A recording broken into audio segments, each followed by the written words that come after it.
And welcome back, everybody, to another episode of DeathStryke Media's Force Friday show. You guessed it, it's Friday. We're going to be talking some Star Wars, as per usual, is what we do on Fridays. And I am joined today by the panel of panelists who are going to do some paneling today. Down at the far end, I've got James Armstrong.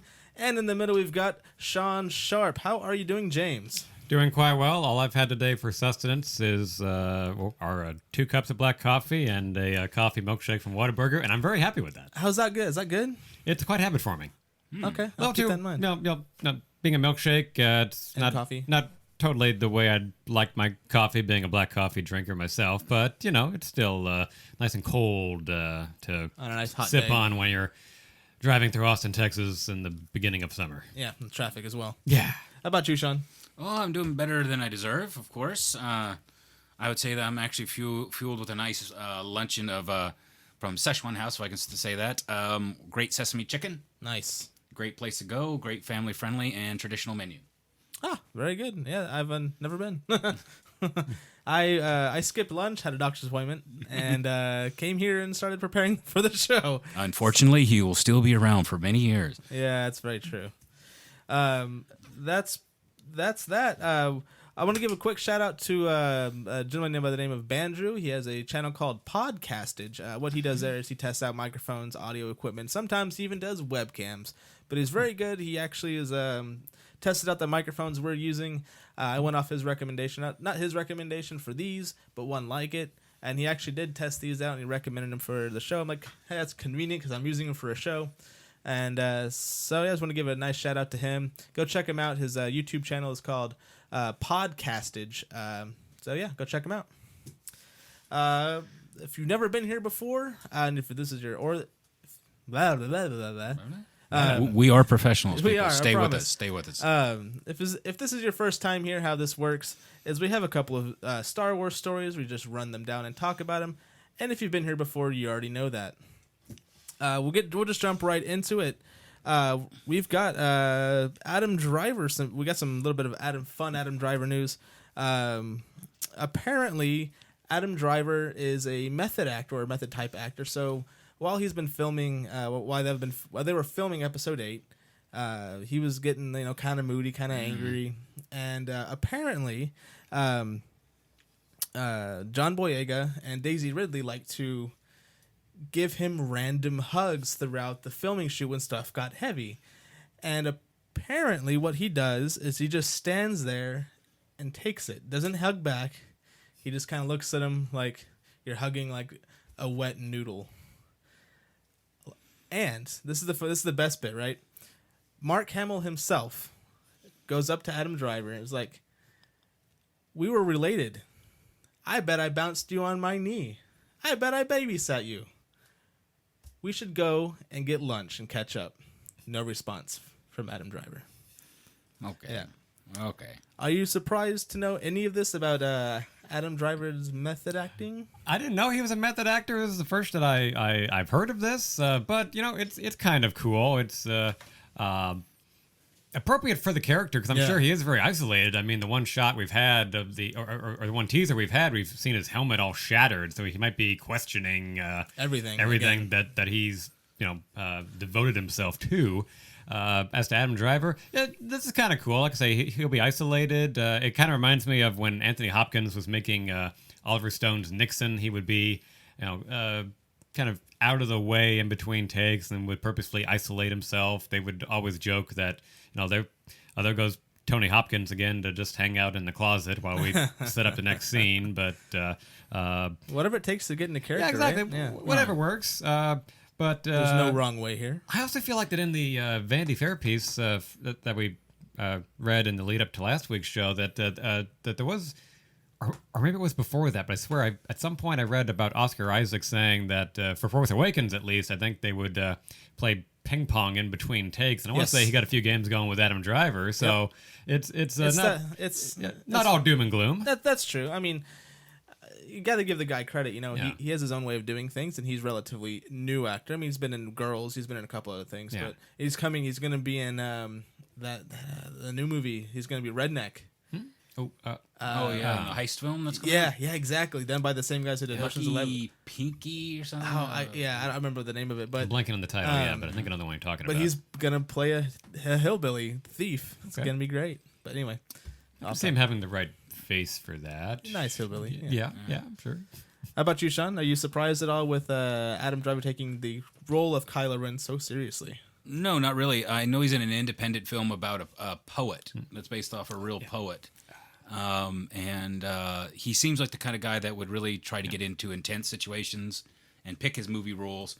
I mean, he's doing a comedy, but then again, he just is coming off a couple of serious roles. Yeah. And lighten the mood a little bit, maybe. Lighten the mood a little bit, maybe help the bank account out. But I mean, that's what Star Wars is going to do for him. Not that I think he's worrying right now.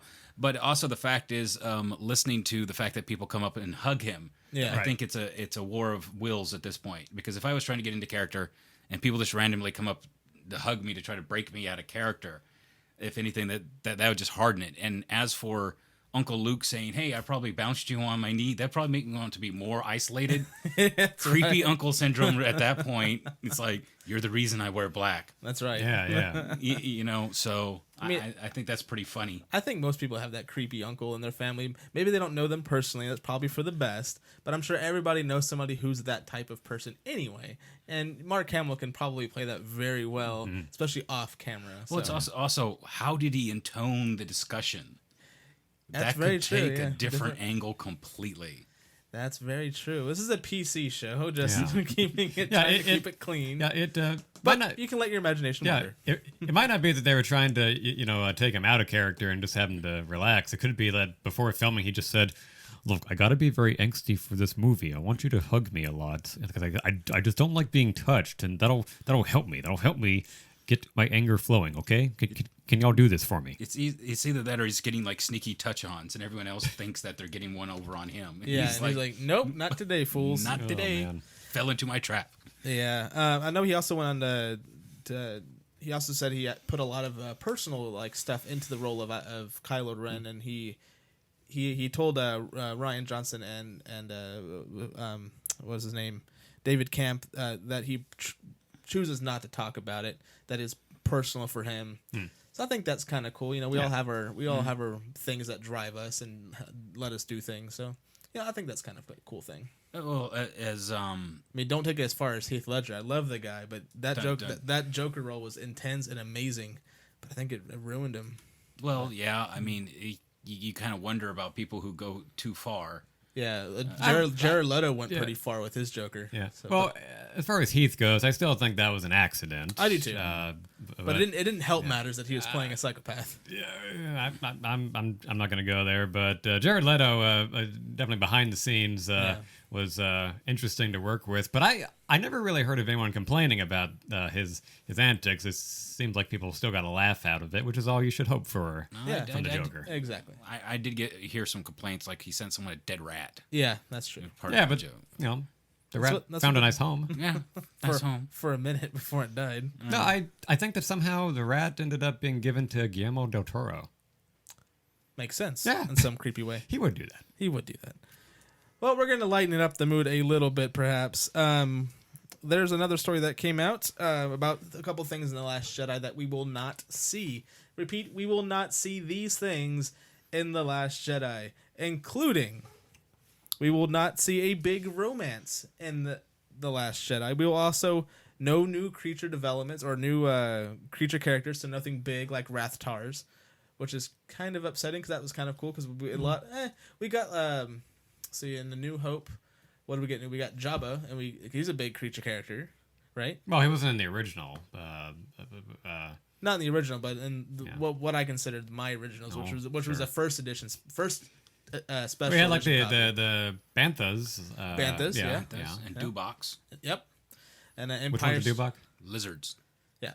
Okay, yeah. Riding lizards. Yeah, gotcha. And Empire, we had Yoda. Yoda, yeah. Small creature. Tauntauns. Yeah, got Tauntauns. The Yeti thing. How are they called? Snow creatures, snow monsters. Yeah, they have a name. It'll come to me. And then, of course, Empire Strikes Back. Not Empire Strikes Back, but Return of the Jedi. We had the Rancor, and then we had Sarlacc, and Jabba, back. So his proper introduction. Yeah, and of course in the Force Awakens we got the Sarlacc, not Sarlacc, but the Rathtars. And I would like a little too CGI. They were, they weren't completely finished out. They didn't have that realism feel. But if creature monsters like this are a part of Star Wars, I'd like to keep it going. But if it doesn't fit the story, don't put it in. Don't shoehorn it in there because we need it, or the fans are used to it. So I'm kind of like mixed on it.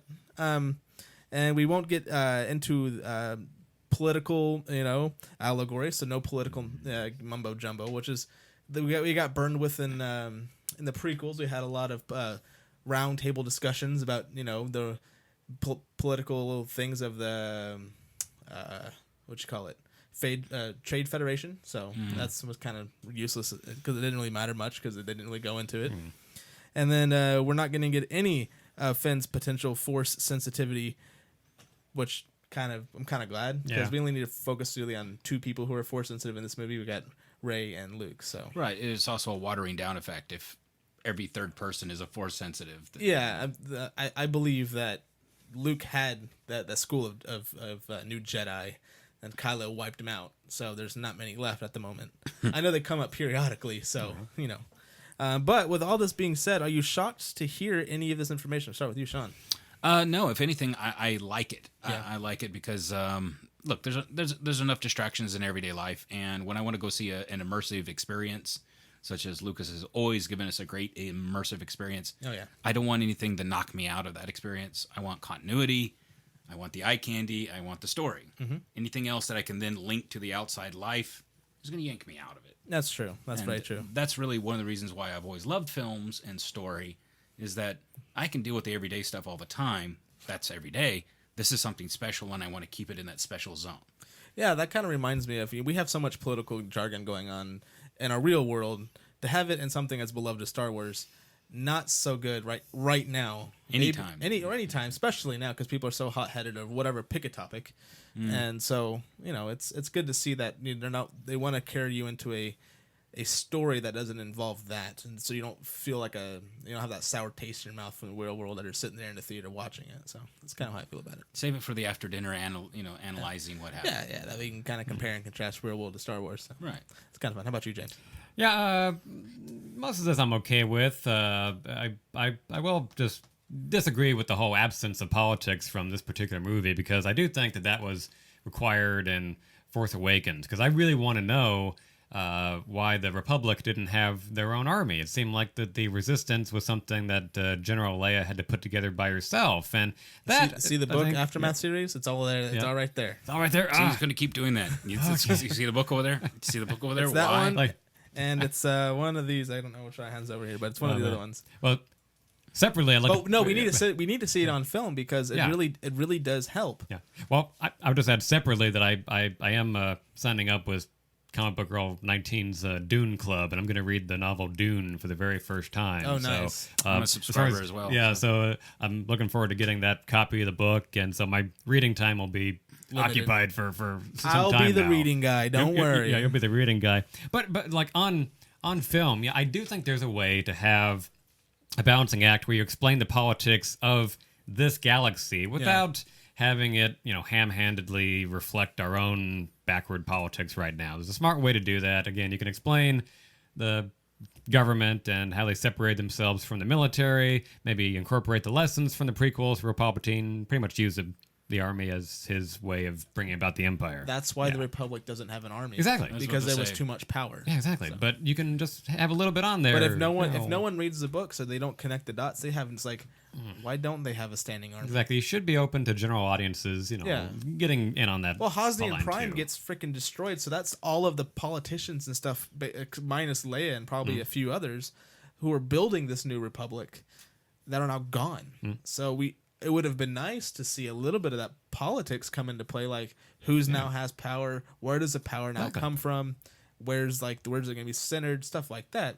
That's useful information, and if they don't have that in Episode 8, they're, in my opinion, like you, they're kind of missing an opportunity to kind of go into it a little bit, because you kind of need that, because although we got a lot of that in the prequels, some of that, not all of it, some of that was very interesting, like how Palpatine slowly took over everything, which is kind of cool, but once you destroy it all, where does it go? And who's now in charge? So yeah, exactly. That's I how agree. I see it.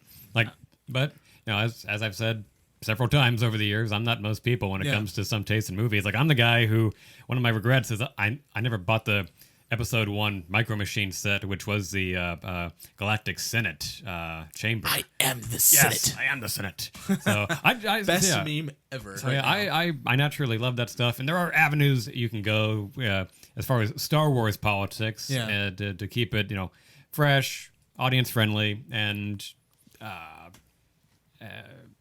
a appropriate distraction from our own current politics. Maybe show politics that works a little better. That can be inspiring. I guess for me, the reason why I would still keep my position is it's so much on the writers and producers to try to get that balance. Yeah. When they're trying to tell a bigger story. Yeah. Oh yeah, no. And so no one wants to see politics. They want to see space battles and lightsabers and big, huge ensemble pieces. No one wants to see going, well, we now lost this senator in this sector. Well, who's going to take it over? Well, I will. Well, you're not qualified. That's not fun. Lightsabers are fun.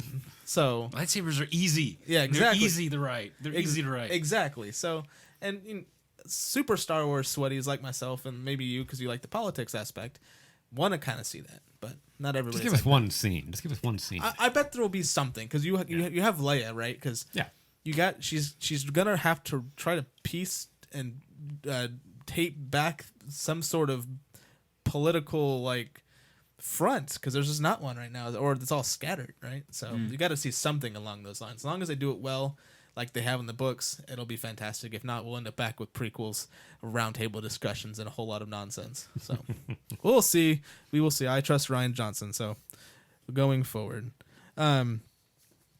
well, as we've been speculating for God knows how long now, weeks and probably since show 2 or 3. Yeah. Kathleen Kennedy has actually come out and said, like we said last week, that they're going to be making a movie announcement for the 2020 release of a Star Wars film. Soon, probably in the next couple of weeks. However, it's looking like it's actually going to be for public knowledge at D23, kind of like we've been speculating, because it's the prime time for Disney. D23, if you don't know, is basically their own version of Comic-Con, or it's Disney's version of their own Comic-Con. So they only promote Disney products like Marvel, Star Wars, Pixar, stuff like that. Stuff that they're working on that they really want to showcase and kind of give to the public and make money, because that's what they do. Not that they need any more money, but another $1 billion or $2 billion won't hurt anything, right? So Kathleen Kennedy does come out and say, she did say, we haven't identified it yet, but yes, we have a couple of things right now that we are circling, and we'll make a decision on the 2 pretty shortly. It's probably going to be for the 2020 spot, and we will make a decision by June. Well, it's now June 2nd, so any time now that they'll make that decision. Probably they'll make that decision behind closed doors. But she did say they have two options. So, James, who do you got? Boba Fett films or Bounty Hunter films or Obi-Wan? I would love, well, I've said this many times, I would love to see an Obi-Wan film. Let's get that Obi-Wan film. Will they do it? I don't know. Just off the top of my head, part of me wonders if they want to kind of branch out from, I don't want to call them origin stories, but I guess I'll call them. We kind of already know Obi-Wan's origins. Well, so. Yeah, that's not the right. Not where he's born, right? That's not the right word. I guess I wonder if they want to put some distance between them and the original saga. Perhaps. We already had Rogue One. Next is Han Solo. Yeah. Although actually you could go both ways, because you got Obi-Wan and Boba Fett that are both tied to the original saga. Mm-hmm. Of course, Obi-Wan's can be, I think, a better movie because it will fill in some gaps in between the original saga and the prequels. Whereas Boba Fett, well, spoiler alert, died in. So they Return say. of the Jedi. Oh, come on. I gotta point that out. A lot of fans say he escaped. Don't bring up the Oswald. Bring up the Oswald. Who was that guy that was faked his death on a nice heist, jumped out of an airplane, and was never seen again? They couldn't never. DB Cooper. Yeah, never found his body. That's Boba Fett, right? But he fell into a sarlacc pit and was supposed to be digested slowly over years. They never said. Yeah. We only assumed, and all the people were like, "Does I love Boba Fett?" He had 5 seconds of screen time. I don't care. He's alive. I mean, after the whole Ahsoka alive movement and nothing, which pales and makes the Boba Fett thing look very weak and watery. Yeah, fans will believe what fans want to believe, and if there's enough fans that say no, this has to happen this way. Yeah. Sometimes they'll change it. I was kind of wandering off on a tangent, but a part of me does wonder if maybe they could make slightly more money with Boba Fett, if only because, as opposed to Obi-Wan, I think a Boba Fett movie has more opportunities for merchandising. I doubt it. I don't know, merchandising, a bounty hunter, you got the masks, you got the weaponry. Obi-Wan, you've got a lightsaber. They already sell lightsabers. They already sell a lot of the Mandalorian stuff too. Yeah, they can make more. Okay. Sell more. Sabine, man, she was popular. All right, guys. All right, Betty, Veronica. The thing is, the thing is, I think that they're more. I'm just going by likelies. I think they're more likely to go with an Obi-Wan movie because we have the Clone Wars. We have all the prequels. He has a huge fan base. Whereas most of the people that were really into Boba Fett are like my age and a little bit older. But the benefit of going with the Boba Fett angle is there are plenty of people out there who are just basically asses who don't mind being a bounty hunter, and they're kind of like, I'm not Jedi, I'm not Grey, I'm not Empire, but this would be I work for anyone who pays me. Yeah, this is kind of a role for those of you who do tabletop gaming for the passive aggressive guys, and all of you know who I'm talking to. That's right. Play certain character types to live out that role. Now, financially, I think they're going to go with Obi-Wan. I think merchandising-wise, I think Boba Fett has some extra angles, but I think it will not be as powerful as a desire for an Obi-Wan film. I'm going to say this. Merchandising. Get your flamethrowers here. Yep. Yeah. I can totally understand the whole aspect of going with the Mando. Because if you're not aware, there's a couple of Star Wars costuming groups out there. One of the biggest ones is the 501st, and a subgroup of them, not really of them, but a separate group, is the Mandalorian Mercs. And oh my God, do they love being Mandos. They go crazy with that stuff. Mm-hmm. And I would right there with you if they started like more mass producing some of that Mando stuff. Yeah, you would see a huge increase in their profits on the merchandising side than you would on the Obi-Wan side. So yeah. I think where I was... As far as the fan favorite goes, it's got to be Obi-Wan. Oh, yeah. I think my train of thought got derailed, but I think the other point I was trying to make was that with Rogue One and Han Solo, I feel like those are both going to show life under the Empire. Yeah. And that Obi-Wan movie would just about do the same, because like I say, it takes place in between the original saga and the prequels and the original saga. You can do something different with a Boba Fett movie. It doesn't necessarily have to be about the Empire. It could be about smuggling. It could be about the Hutts, which Sean's mentioned a few times. It could be an assassination plot or someone practicing spycraft. There's a lot more areas you can branch out into. And again, I think you'd just be able to sell a lot of toys off it. So there are a lot more angles you could go with, definitely, with the Boba Fett. He's or freer not just Boba Fett, but a bounty hunter film. Yeah. There's a lot more opportunities you could explore than just an Obi-Wan movie, because we kind of know where Obi-Wan is. He's on Tatooine. He's a hermit. Yeah. The only thing, I know they're not going to do this, but the only other angle you could actually go with this is you do a very young Obi-Wan before Episode 1, where they find him going to the Jedi Temple and becoming a Jedi before he actually meets up with Qui-Gon. Yeah. That would be a harder sell, but it'd be an interesting story. Yeah, it would be a very interesting story. But maybe for like a comic book or a novel, but maybe not on film. Considering Ewan McGregor's age. Yeah. And he's, of course, going to always be the fan favorite now for Obi-Wan. Not the knock Sir Alec Guinness. No. He did a good job, too. Not the knock Sir Alec Guinness. But the thing is, once again, with any bounty hunter story, it, like Rogue One, has the ability, because, of course, we don't know the Han Solo storyline completely. Yeah. It has an ability to do what they call in film a slice of life, where you actually get to see, as you were talking about, everyday existence for the everyday person. Yeah. That's what this show is. We're everyday people just talking Star Wars. Tie-in. But going kind of off that everyday thing, there's in a lot of the novels and stuff, you meet these side characters who are either like bounty hunters or smugglers who aren't in the main films. And in the Aftermath books, there's actually a really cool bounty hunter. She's named Jazz. She would make a really good on-screen bounty hunter.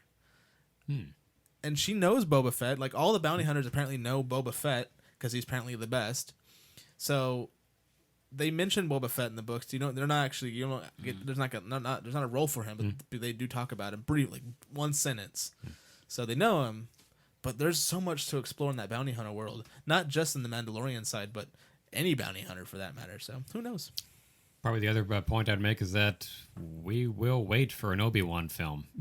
Obi-Wan will always be there. We're in this new golden age of Star Wars where, everybody wants this one particular story, this one particular thing, and the overall, appeasing the crowd would be great because like, oh, here's your Obi-Wan movie. Although next year we're gonna get that bounty hunter film that kind of has Boba Fett in it, but I think the better sell right now, like kind of what you say is go with not just marketing but toys and stuff, but you go with that bounty hunter film now. And you build up more of that Obi-Wan film. But I don't know. I'm still going to go with they're going to do the Obi-Wan film because Ewan McGregor's probably like, well, if we get much older, I'm probably not going to want to do this anymore. Yeah. Well, you see, that's ultimately my answer as well. And you can bring in new people for new bounty hunters. So yeah, I do think that they will go with the Obi-Wan. Yeah, I do too. But I think that it would be much more interesting to get away from the main characters. Yeah. To once again, like James said, to explore what is the rest of the universe, what's the rest of the galaxy up to. Yeah, you don't want to shrink the universe anymore that already is. You want to expand it and grow it. Right. So not just, on the books, but you want to see that on film as well. New planets, new aliens, new stories that you don't know about, the characters you're unfamiliar with, kind of like what they did in Rogue One, but they tied it into the prequels really well. As long as they tie it into characters we know, maybe not have them in the movie, but definitely tie it into one of their stories somehow, that'd be cool too. Mm-hmm. Not everybody's related and not everybody knows each other, but it does, for fan base, it does help sell it. It's like, this happened at this time, and they might be crossing paths with so-and-so and passing. So it'd be kind of a cool idea. I don't know. We'll see what happens, what Kathleen Kennedy comes up with, because she is the woman who has the power to do so. Yeah. Or it could be a movie we're not talking about, because I guess they are good at keeping secrets. That's very true. Speaking of keeping secrets... there's a gentleman by the name of Mark Hamill. Have you heard of this guy? Oh yeah, maybe. I think you met him once. I was admiring that. Yeah, there's a picture up there. He's a small town actor, small actor, does small films. I think he did some Broadway back in the late 70s. He was in this movie called Star Wars. He was into Corvettes. It was this independent film. I don't know. I remember watching part of the Big Red One, which is his war movie they made in the late 70s. Wasn't he like some sort of like weird voice actor too? Something like that. Yeah. Anyway, no, we love you, Mark Hamill. We know what you've done. He has basically fundamentally disagreed with everything Rian Johnson has wrote for Luke Skywalker in Episode 8. And he's come out and said this on many platforms and interviews and stuff like that. However, with that being said, of course, we have the wonderful fan base who takes this information and just takes off with it. They're not level-headed. They don't think this stuff through. They're just like, this is what it is, and this is what it's going to be, and we don't have the blah, blah, blah, blah, blah. Which is fine. Everyone's entitled to their opinions. They're just wrong in this. This is just a wrong opinion. They're entitled to their wrong opinion. Exactly. So, of course, like I said, Mark Hamill does come out and say he fundamentally disagrees with everything that Rian Johnson has done or wrote for Luke Skywalker and where Luke Skywalker is and all this other stuff. And a wonderful person on Twitter, because you know how these people like to write on Twitter, said, let's see, what did he write? He said, I have it written down here somewhere, I promise. How I felt. He has one fan even wrote he wasn't very confident in the new film, with Mark Hamill fundamentally disagreeing with the image of Luke Skywalker. Rian Johnson then replied to this guy, this wonderful human being, said, "Imagine how I feel." Mm-hmm. I mean, how do you take that when the main guy of your story says, "I don't like what you did with the character that I helped create 40 years ago." You as a director going.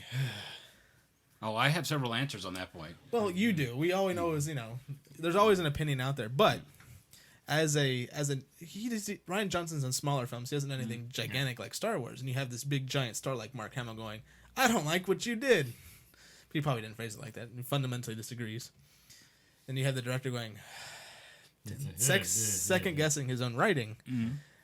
And then you have Mark Hamill come out and tweet under what Rian Johnson and reply to this wonderful human being. He did come out and say, "I was and I often am wrong." So he's probably not. Mark Hamill's probably not doing damage control. I think he actually, once the character was developed in the story, and once they were done filming, he's like, I know what he did. I think this is actually pretty brilliant. This might be exactly what he would do. So when you read a script and you don't have an idea of what's going on, I'd imagine it'd be like, well, that's just not right, and I don't like what you're doing with this character. But as it plays out in film, you do a little bit of rewrites, a little bit of reshoots, and make sure everything flows correctly. You go, wait a minute, this works very well for what the story is supposed to be telling. So I don't know. What do you guys do? You think fans need to just chill out for a minute and let the story develop? It's like Sean was from what limited work, eager to answer the question. Yeah, what limited work I have done on films, and I have worked on some films. Yeah. What you see on the script and what you see as final product is about 5 different degrees in between. Yeah. And ultimately, I don't know. I've heard actors go, well, I don't like what you're doing with this character. And the director's sitting there thinking, but you haven't read the whole story. You've read the first 5 lines of your character. Yeah. And as for someone as established as Mark Hamill, as in the character. Yeah. He goes, I don't like where you're quoting you is like, I don't like where you're taking a character I helped develop. True, you helped to develop, but it was still a written character. Yeah, that was written by George Lucas. It was written by someone else, who was developed by someone else. Yeah. And yes, you helped embody it and maybe take it nuanced and all that. It comes down to... You gave it life and gave it your nuances. Right. Yes, yeah. And really great directors then work with the actors who have been doing that for a while, but also ultimately it comes down to, that's why you have a director and that's why you have an actor. That's right. And ultimately the director should have the say. Yeah. Now you can have all these complaints and maybe reshoots and... powwows and all that. Reshoots are always part of every major motion picture, pretty much ever. So because the film says they're reshooting does not mean it's a disaster. It means there's parts that they need to change because of story. Right, and also you guys talk about the story team a lot. Yeah. All right, and how vast that story team is. It's about 8 people, I think, 7 or 8 people. When I say vast, I mean all the territory it covers. Yes. Oh, everything. All right. Everything. So you have one person as dedicated actor as Hamill is. He's not going to. I'm just saying he's not getting the big picture over why they're directing things in a certain direction. Especially since the wipeout of all the old canon as well. So you have the new direction that the new canon's going to go in, and they need to match that up to where it needs to go versus, well, this is where we left Luke Skywalker back in like the 1980s. Yeah, it's different now. Sorry. Yeah, that's how I feel, is because I hear someone say something, I'm like, nah. Oh yeah, that was never He's mind. like, yeah, no, never mind. Never mind.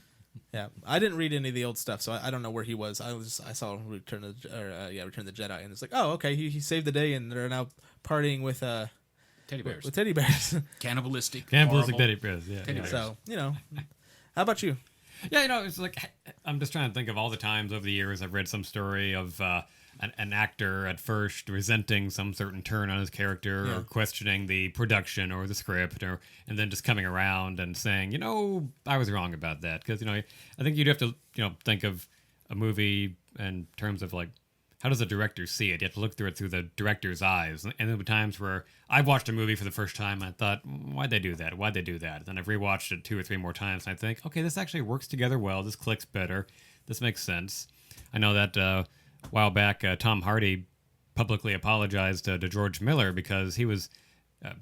Tom Hardy was kind of cranky and upset during the making of Mad Max Fury Road. Yeah. He didn't know what the hell was going on, and then he saw a screening of the film and it said, "I want to publicly apologize to George Miller. This is a beautiful film. I can see why we did this, that, and the other during the shoot."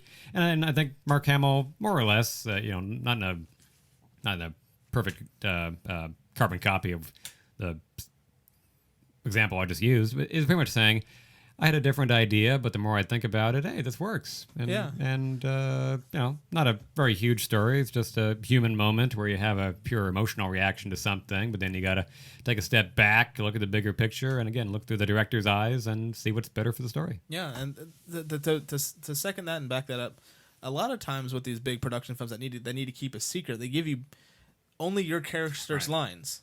So you don't know what's on that other side of that line until you do the sit-down table read, and then go, oh, that makes sense. Or you're shooting the film, and they don't shoot the film in sequence. They shoot the films in different sequences for different reasons. And so you shoot a scene, and you're doing like 4 or 5 different scenes over like a couple of weeks, and then you're like, how do these even fit together? And then of course in the editing room, you're like, and you see the film, you're like, oh, kind of like the Mad Max thing. Like that was okay. I get it. It looks good. It sounds good. It actually works. So it's okay. yeah, I like I don't want to bash fans because we're all fans. No, please do. This dude's a fool and he's wrong and no. There are fans. Go and back there to your are, mom's basement. No, I wouldn't go there. But there are fans and there are fanatics. Exactly. Yeah. So the normal people, the fans, and there's some really good fanatics too who take things and they know everything about something, but they are not weird. They don't go off, well, bad feeling on this movie because you did this one thing wrong because this one character said or this one actor said this and this. Like, no, just chill. Just chill. You haven't watched the movie, so you don't know. None of us know what we're talking about. We have until December to to speculate. Yeah, and that's the fun thing about movies like this, especially big ones that people look forward to and have huge fan bases. We get to speculate and we get to make fun of other people, and as long as we make fun of ourselves, it's completely fine, which we do. Yeah. But I think fans just need to chill out, wait for the movie to come out, and then criticize it. Yeah. But until then, speculate like a mother, but just don't be rude. Don't be rude. Don't be like, I have little faith in this film because this one guy said this, or it's just a rehashing of this. This is not going to be a good movie. Just wait to see the movie. Yeah. That's all I got to say. Yeah, it's one of those things also is like, and where is your film degree? Yeah. Where's your are you yeah. Are you on the credits list for this movie or something? Did you help write it? Or yeah, were you in the production crew or? Well, it's the double edge. Everybody has a right to an opinion. And sure, and there's nothing wrong with that. And one of the great joys of films, like I said, for me, is escapism from a rather argumentative, mundane world. And so when you have a strong opinion about it, of course you want to voice it. And of course you want people to respect. The thing is, there's a book my wife is teaching in school called The Art of Regaining Conversation. How to be respectful and voicing your opinions. That's a skill that's getting more and more lost as generations go on. Now everything's accusatory and blaming, and it's never your fault. It's always someone else's, and you're wrong because your opinion doesn't match my opinion. And right. Also, it's a platform issue too. Yeah. We can reach more ears than we ever could before. Yeah, that's true. And it can be misinterpreted on more levels. We love you. Well, it's like I also feel like that there are moments where we don't do arguing right. Where if you want to make a counterpoint, like specifically with Star Wars, I would like maybe debate some issue and then I bring up an example from the prequels, and someone will always say, inevitably, well, the prequels don't count. How? And there's a dangerous, it's a dangerous thing to say. Yeah. It's a very dangerous way of thinking the last several years, I feel, where people will just pretend that certain things didn't happen, and then they just We'll keep this in the Star Wars. I kind of know where you're going with this, I think, but. Well, I'm keeping it with. I'm not. I'm reading in between the lines in this one. I'm trying to behave, but no, it's just just no. Certain movies did happen. Yeah. Deal with it. Live with it. Yeah, and you don't have to be the fan of the prequels to go. No, the prequels didn't happen, but they did happen. No. I loved the prequels when they came out because they were great. Mm-hmm. To me, I was like 12 when they came out, or however. We're the same age. So yeah. Well, they came out in 1999. Yeah, 99 through 05. So high school. Yeah, so we were in high school when they came out. No, they came out. They would have come out before that. 99. We didn't start high school until 2000, so 8th grade. Okay. So one was middle school, but episode 2 was in 02, and episode 3 was 05. Right. So one middle school, 2 high school. So I loved the Star Wars, the prequels growing up. That was the only Star Wars that we had after Return of the Jedi. And watching those 3 movies growing up, I was like, this is amazing. And of course, the relaunch of the Star Wars universe, episodes 1, 2, and 3, I was like, I'm all for this. Reflecting back, those weren't good movies. But you know what? They gave us Star Wars when we didn't have Star Wars. There we go. On film, we had a shitload of books. To counteract that, because I really hear that a lot. A lot of the rhetoric is they weren't good movies. For the record, once again, I always cite Star Wars was trashed. Yeah, the first, absolutely, by critics, and by actually the general populace. It was the young people that saw the special effects and the vision of the future. They're the ones that made it into the blockbuster it was. As for the prequels, to me, you can't say that they didn't happen because they do have an influence on later storylines. Yes, they do. So you can't just erase that. And honestly, every Lucasfilm, guys, I hate to bring this up, and I know I'm always the dark cloud here. has these beautiful moments that you root for, and these really crappy, like, really? You went there? Okay. And then moving on. I will say that's very true. And then the biggest thing for me is the arena battle in Episode 2, Attack of the Clones, when you had all of those Jedi versus all of those battle droids. You're like, you gotta go get them Jedis. You're gonna kill everybody or kill the droids. And then they throw in like that stupid Jango Fett like twirling of the gun and shooting the Jedi. You're like, really? This is the Wild West? Yeah, there's these moments. You wanted him just to blow on the barrel and go, that's right, reholster. You're like, that is just nonsense.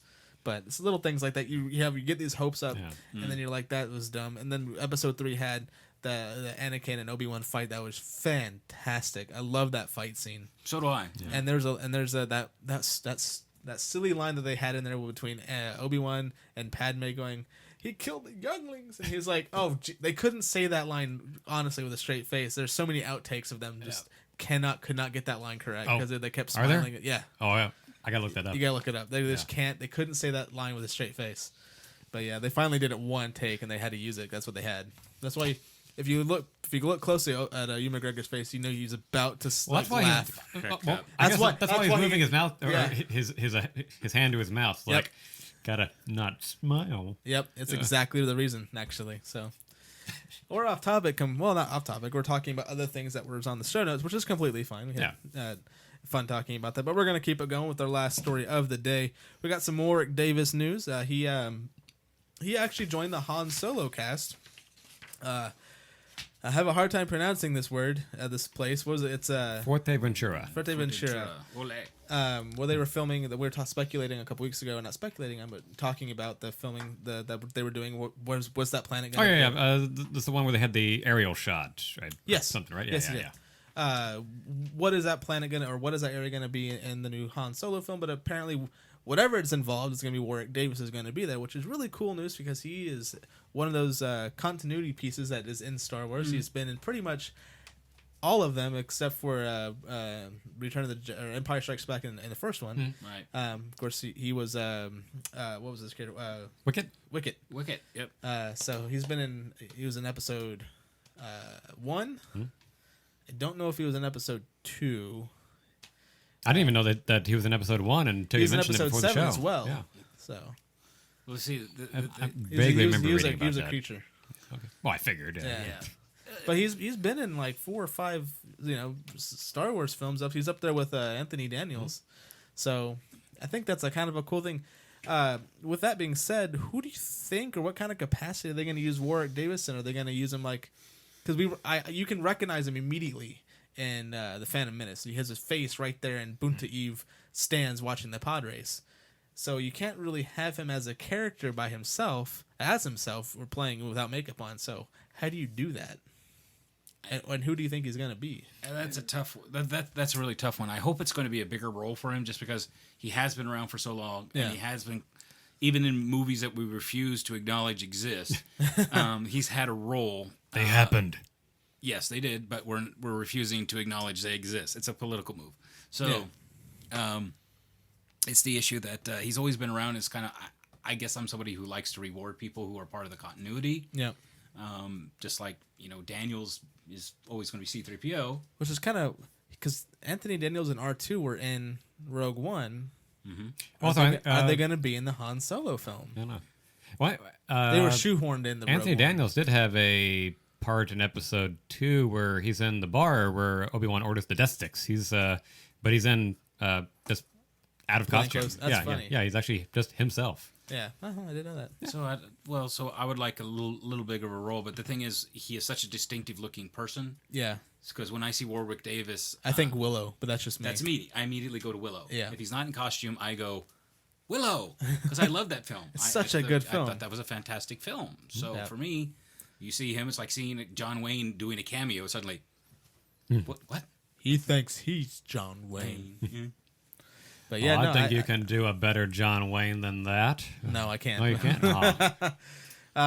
How about you? Do you think Warwick Davis is going to have a bigger role because they flew him all the way out there than to have him like do some studio shots back at like Pinewood or something? I don't know. Just My gut tells me it's going to be a blink and you'll miss it kind of cameo. He'll be in creature makeup, and it'll be one of those things you pause the Blu-ray on to take a look at. Yeah, exactly. Or he could be given a few lines of dialogue, and he's just filming for a couple of days. It's like when you watch the first Guardians of the Galaxy movie, you don't recognize Nathan Fillion, even though he has a cameo as a prisoner in that movie, and he's got a few lines, and then he's off camera.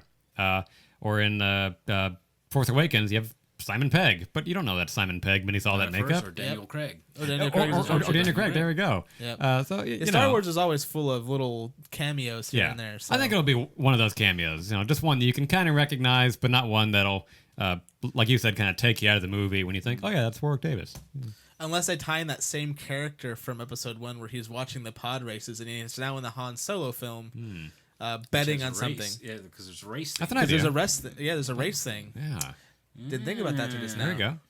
You heard it here first, folks. He's going to be a guy placing a bet on Han Solo to lose whatever race he's racing. Don't ever tell me the odds. Exactly. That's where he's going to get the line from. Don't ever tell me the odds, kid. But yeah, I think that'll work.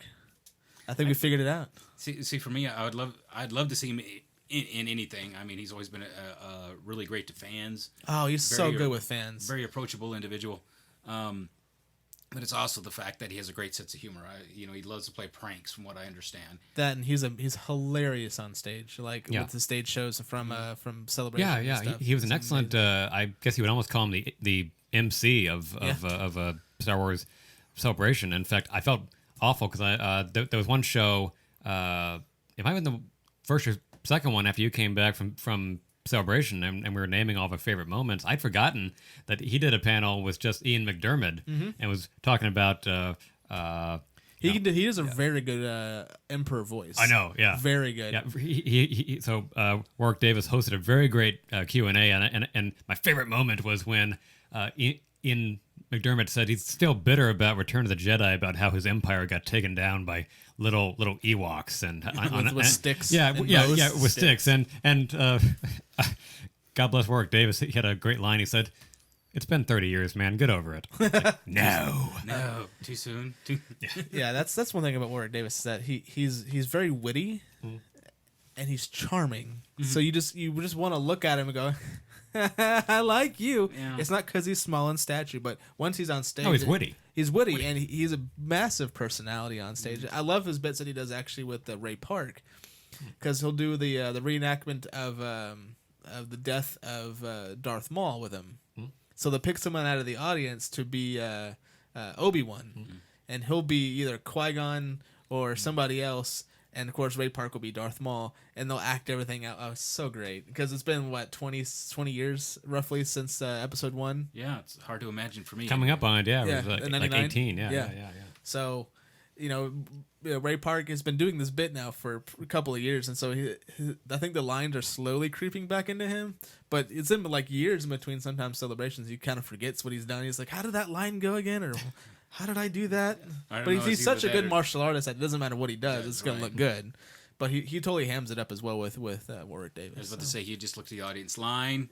and that's what he does. And everyone's like, it's this line. And he's like, oh, thanks. Yeah.